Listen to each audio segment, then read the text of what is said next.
10 টাকা হবে? দাও কয়েন দাও। এই তো হ্যাঁ।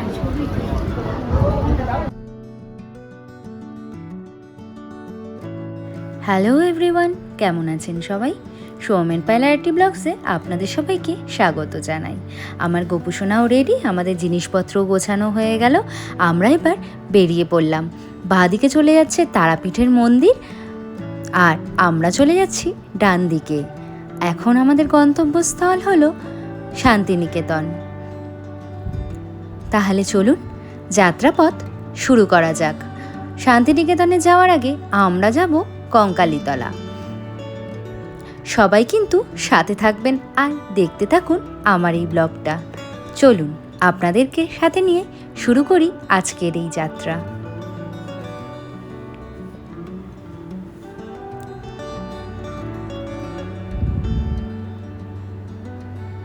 দেখুন, এটা হলো হনুমান মন্দির। আমরা জাস্ট বেরোলাম, আমরা যাব আটলা গ্রামের মধ্যে দিয়ে।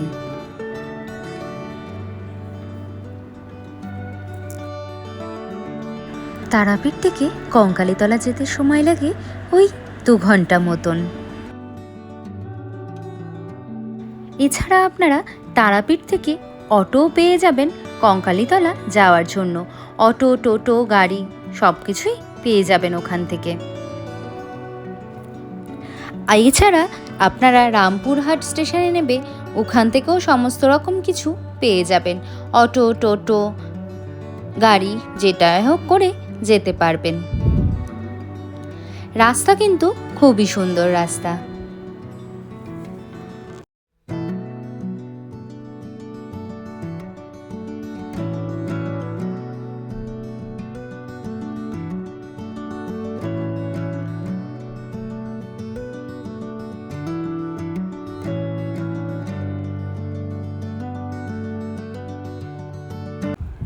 আমরা এবার যাব ময়ূরাক্ষী নদীর ওপর দিয়ে।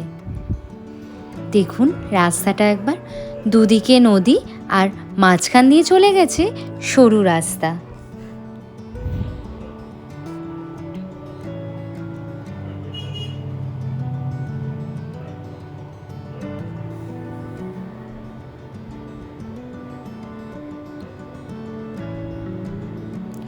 নদীতে যদি এখন জল খুবই কম।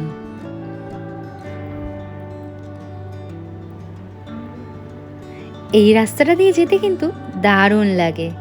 দেখুন এখন তো জল অনেকই কম, সেই জন্য ঠিকঠাকই লাগছে, কিন্তু যখন জল জমে যায় তখন এই রাস্তাটা খোলা থাকলেও যেতে সত্যিই খুব ভয় লাগে। একবার আমাদের সাথে ওরকমই হয়েছিল আর কি।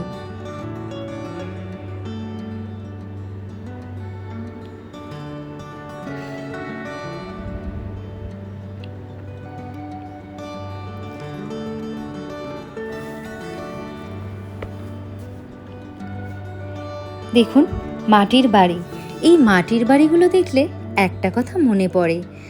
এখনকার রিসর্টগুলো দেখবেন মাটির বাড়ি এরকমভাবেই তৈরি হচ্ছে। অনেক রিসর্ট দেখেছি, চোখে পড়েছে, তাই জন্যই আপনাদের সাথে একটু শেয়ার করলাম।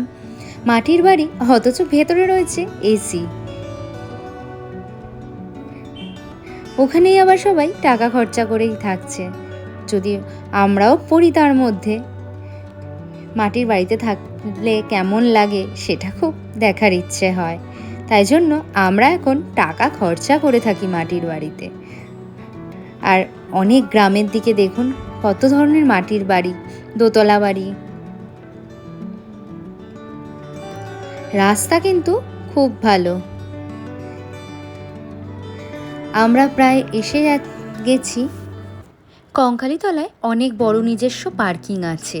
পার্কিং চার্জেস হলো 20 টাকা করে, কিন্তু এখন মেলা চলার কারণে পার্কিংটা বন্ধ আছে, তার জন্য গাড়ি রাখার অন্য জায়গা করে দিয়েছে। এখানে অনেক দোকান আছে, আপনারা চাইলে এখানে থেকে পুজো দেওয়ার জন্য সরঞ্জাম কিনে নিতে পারেন। এখানে আবার আমার গোপুসোনাকে ফল খেতে দিয়েছে। যাই হোক, গোপুসোনাকে নিয়েই আমরা ভেতর দিকে যাচ্ছি। এখানে 51 টাকা থেকে শুরু করে 101 টাকা 151 টাকারও পুজো দিতে পারেন। চলুন মন্দিরের ভেতরে এবার যাওয়া যাক। কঙ্কালীতলা 51 সতীপীঠের মধ্যে অন্যতম সতীপীঠ, যেখানে মায়ের কঙ্কাল পড়েছিল।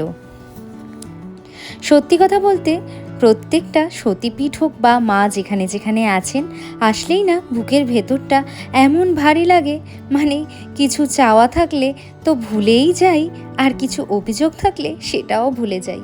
এখানে দেখুন ছবি আঁকা আছে মায়ের কোথায় কোথায় কোন অঙ্গ পড়েছিল। এখানে আপনি সুন্দরভাবে পুজো দিতে পারবেন কোনো রকম ঝঞ্ঝাট ছাড়াই।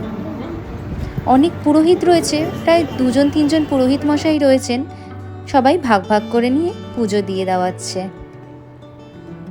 চলুন এবার আপনাদের একটু ঘুরিয়ে দেখি। আর এখানে হুড়োহুড়িটাও কম। এবার আমরা যাচ্ছি পুকুরটির দিকে, যেখানে মায়ের কঙ্কাল পড়েছিল আজ থেকে বহু বহু বহু বছর আগে। এখন তো সেটি পাথরে পরিণত হয়েছে। এটি হলো সেই জায়গা। এখানে তো ফুল ফেলাও বারণ, যাই হোক মানুষ আবেগের বশে এটা করে ফেলেন। আর এখানে একটু শুনে নি সুন্দর বাঁশির সুরে গান। 10 টাকা হবে? দাও কয়েন দাও।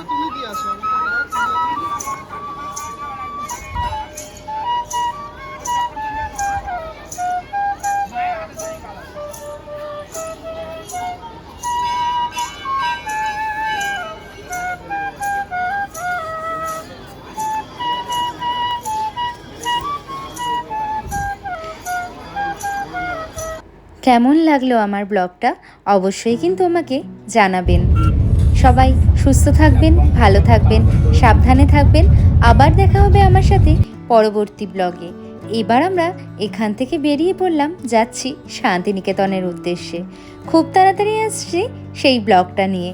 সবাই কিন্তু সাথে থাকবেন, আর একটু কমেন্ট করে আমাকে জানাতে ভুলবেন না।